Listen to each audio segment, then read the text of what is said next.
न छेड़ो हमें, हम सताए हुए हैं, न जाने जख्म कितने सीने पे खाए हुए हैं। जी हाँ, हम वही सनातनी हैं। नमस्कार, स्वागत है आपका एक बार फिर मेरे चैनल अलौकिक सनातन में। तो अगर आप लोग के अंदर थोड़ा सा भी धैर्य है तो इस वीडियो को लास्ट तक देखना, पूरा देखना, क्योंकि मैं बताऊंगा कि इस काले सच को, इस काले इतिहास को, इस बुरे इतिहास के बारे में जानना आप लोग के लिए क्यों ज़रूरी है। क्यों ज़रूरी है इन औरंगज़ेबों के, इन वाहियात से, घटिया से आक्रमणकारियों के बुरे कारनामों के बारे में जानना। अब ये मत सोचिए कि जो हो गया सो हो गया, नहीं, ज़रूरी है जानना, क्योंकि बचपन में हमें क्या पढ़ाया गया और हकीकत क्या थी। बचपन में हमें बस बाबर, हुमायूं, अकबर, औरंगज़ेब, इन्हीं के किस्से सुनाए गए, इन्हीं के बहादुरी के किस्से सुनाए गए, लेकिन इनके बुरे कारनामों के बारे में क्यों छुपाया गया। लेकिन मैं आप लोग को ज़रूर बताऊंगा उन मंदिरों के बारे में जिसको औरंगज़ेब ने तोड़ा। जी हाँ, काशी विश्वनाथ मंदिर 1669 में औरंगज़ेब ने आदेश दिया कि काशी विश्वनाथ मंदिर को ध्वस्त कर दिया जाए और यहाँ एक मस्जिद का निर्माण किया जाए, और ठीक वैसा हुआ भी। ज्ञानवापी मस्जिद, इस पे ऑलरेडी केस भी चल रहा है कोर्ट में, और मैं एक वीडियो भी बना चुका हूँ जिसमें आर्कियोलॉजिकल सर्वे ऑफ इंडिया की टीम गई थी। तब उन्हें वहाँ कुछ सनातन की ही कलाकृतियाँ मिली थी और एक शिवलिंग भी मिला था। लेकिन मस्जिद परिसर के लोग ये दावा करते हैं कि वो शिवलिंग नहीं, फवारा है।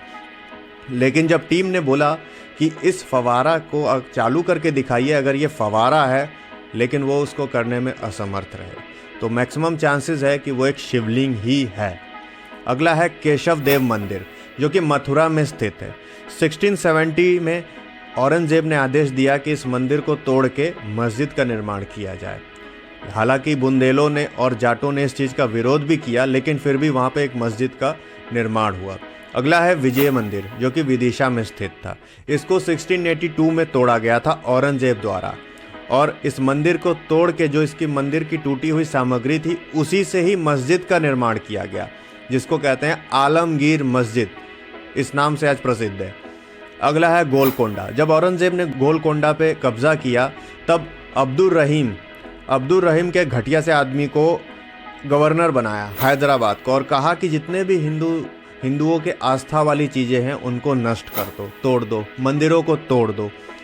उसके बाद है सरहिंद। पंजाब के सरहिंद में एक सिख मंदिर हुआ करता था, वहाँ पे भी अगर आज आप जाएंगे तो मज़ार मिलेगी, उसको भी औरंगज़ेब ने ही तोड़वाया था।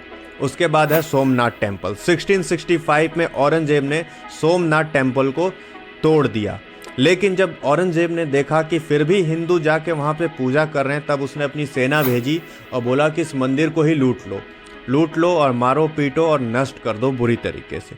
फिर भी लेकिन आज वो मंदिर अपने इतनी पीड़ाएं सहने के बाद आज अपने भव्य रूप में खड़ा है। तो ये कुछ ही मंदिर थे, लेकिन कुछ ऐसे भी मंदिर हैं जिनके कोई रिकॉर्ड नहीं है कि कब और कैसे टूटा, लेकिन तोड़ा ज़रूर गया है औरंगज़ेब द्वारा, क्योंकि ऐसा बताया जाता है कि हज़ारों मंदिर तोड़े गए थे औरंगज़ेब द्वारा, लेकिन इतिहास के पन्नों में इस चीज़ को दबा दिया गया। तो अब बात करना चाहूँगा सेकुलर्स की, क्योंकि वो सनातन को टारगेट करते हैं हमेशा, तो मैं भी उनको टारगेट करता हूँ, छोड़ता नहीं हूँ। तो वो क्या कहते हैं कि जो हो गया सो हो गया, अब हम पीछे देख के आगे नहीं बढ़ सकते। बिल्कुल बढ़ सकते हैं, और बढ़ भी रहे हैं, पीछे देख के ही आगे बढ़ रहे हैं।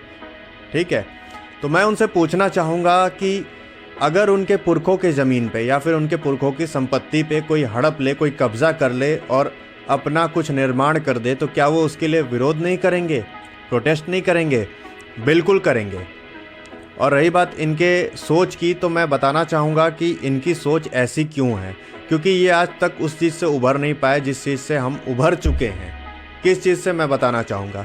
ये देश भारत हमेशा से कभी अरबियों का, कभी मुग़लों का, कभी मंगोलों का, कभी सिकंदर का, कभी पुर्तगालियों का, कभी अंग्रेज़ों का, कभी मुग़लों का, किसी न किसी द्वारा, आक्रमणकारी द्वारा ये अफेक्टेड रहा है।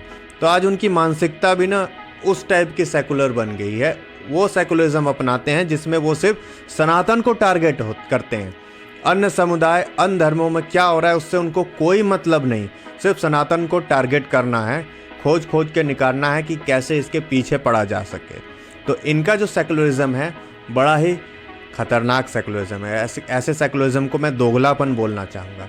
और जो असली सेकुलरिज्म है वो राम राज्य है, क्योंकि उसमें देश हित की बात होती है, सबके लिए एक समान भावना रखी जाती है। वो राम राज्य ही असली सेकुलरिज्म है, और इनका जो सेकुलरिज्म है वो दोगलापन है।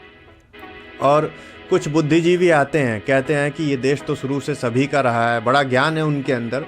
तो मैं बताना चाहूँगा कि इस देश में जो प्राकृतिक चीज़ें हैं, यानी कि एग्ज़ाम्पल मैं नदियाँ ले लूँ, गंगा, कावेरी, गोदावरी, यमुना, इन नदियों के नाम सुलेमान, शाहरुख, फारूक, रहमान, ये सब क्यों नहीं हैं? ये सब तो प्राकृतिक चीज़ें हैं, हजारों और लाखों सालों से वैसे ही हैं, है ना। तो मैं ये कहना चाहता हूँ कि ये जो काला इतिहास, जो काला सच मैंने बताया मुग़लों के बारे में, औरंगज़ेब के बारे में, ये जानना इसलिए ज़रूरी है कि इन चीज़ों को दबा के रखा गया और आने वाले समय में और दबा के रखा जाएगा। तो इससे क्या होगा कि हमारी जो मानसिकता बनेगी, मैंने बताया ना, वो दोगलापन वाली सेकुलरिज्म वाली मानसिकता बनेगी। वो सेकुलरिज्म इतना खतरनाक है कि सनातन को ख़त्म ही कर देगा। तो इसलिए इस इतिहास को जानना आप लोग के लिए बेहद ज़रूरी है। तो उम्मीद करता हूँ वीडियो अच्छी लगी हो। और फैक्ट्स के लिए, ऐसे ही और वीडियोस के लिए मेरे चैनल को सब्सक्राइब करें। जय श्री राम।